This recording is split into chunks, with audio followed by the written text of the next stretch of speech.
Bonjour à tous, le dernier point de Demain nous appartient.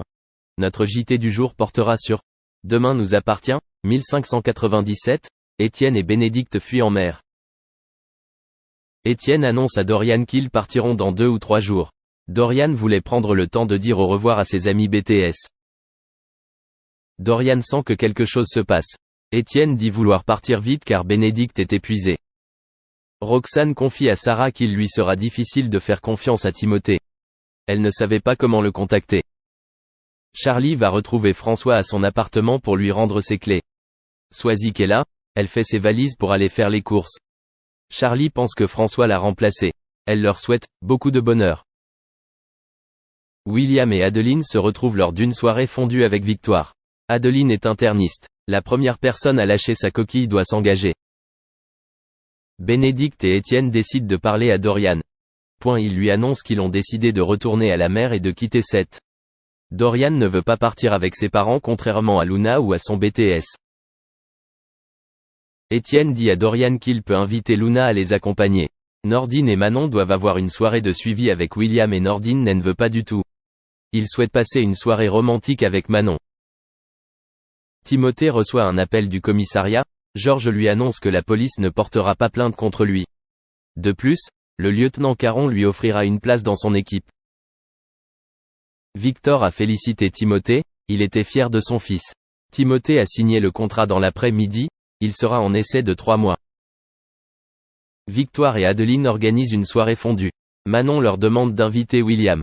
Il hésite mais accepte finalement de reporter la soirée cinéma avec Manon et Nordine. Sylvain a préparé un brunch américain pour Charlie, mais elle n'a pas faim. Nathan est arrivé avec des chouquettes. Mais il a décidé de profiter du brunch et n'a pas hésité à proposer du café à Sylvain. Dorian demande à Luna de l'accompagner aux Antilles pour un voyage en mer. Luna était d'accord parce que cela lui permettrait d'être avec lui. Concernant le travail, il n'y a aucun problème car elle enseigne la danse à l'école. Georges présente Timothée aux équipes. Il propose à Manon et Nordine de les aider avec leurs vidéos précipitées.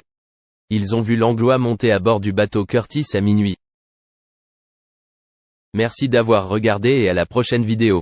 N'oubliez pas de vous abonner à notre chaîne. En attendant, dites-nous ce que vous en pensez dans la section commentaires ci-dessous. Au revoir. Après une longue absence du petit écran, Valérie Damido revient sur le devant de la scène.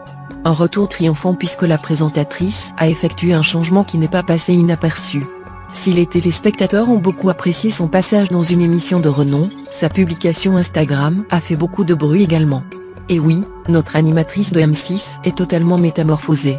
Ils ont été nombreux à se cacher sous des déguisements d'animaux dans Mask Singer. De stars de cinéma à animateurs télé, tout le monde a pris plaisir à essayer de les démasquer. Parmi les candidates dans le courant de l'année 2020, nous avons apprécié la participation de Valérie Damido. Pour l'animatrice télé, c'était un retour en force auquel on ne s'attendait pas forcément. Et la démasquer n'a pas été facile. D'autant plus que sa prestation nous a complètement scotchés. Chez nous, c'est le changement physique de l'animatrice de Déco qui nous a interpellés. Déjà à l'époque, la belle blonde nous a surpris par des jambes plus fuselées. Et il n'a pas été facile de la reconnaître dans son beau costume de renard.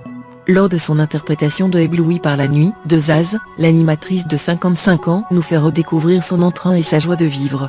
Son goût pour l'aventure était également bien perceptible. C'est d'ailleurs avec tristesse qu'elle avait quitté le plateau à l'époque alors qu'elle s'est faite démasquer. J'étais triste de quitter ce personnage, avait-elle confirmé à l'époque. Pour Valérie Damido, ce costume à la fois rock et girly représentait parfaitement sa personnalité. Aussi rebelle que féminine malgré ses imperfections physiques. Et c'est d'ailleurs sur ces détails que l'animatrice de M6 a fait un long et fastidieux travail durant les derniers mois. Un challenge qu'il semblerait qu'elle ait réussi avec brio. Il y a quelque temps encore, Valérie Damido n'était pas satisfaite de son corps. Bien qu'esthétique, elle souffrait de la présence de ses kilos en trop comme bon nombre d'entre nous. Elle s'est donc concentrée sur sa grande force d'esprit pour y remédier. Pour elle, il était temps de faire un grand changement.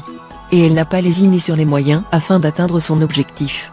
En seulement quelques temps, le quinquagénaire a d'ailleurs commencé à voir des résultats sur ce projet qu'elle avait mis en place. Soutenue par ses proches, Valérie Damido avait commencé un régime assez strict. Sa force et sa volonté de faire l'ont aidé à aller jusqu'au bout des choses.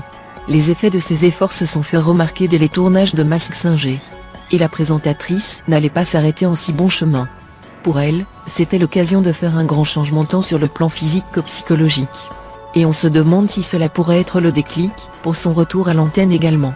Ça veut dire moins 8 kilos et je suis trop contente, avait-elle déclaré face à son changement de code vestimentaire. En effet, Valérie Damido avait retrouvé le goût pour les petits shorts et les jupes. Un style qu'elle avait perdu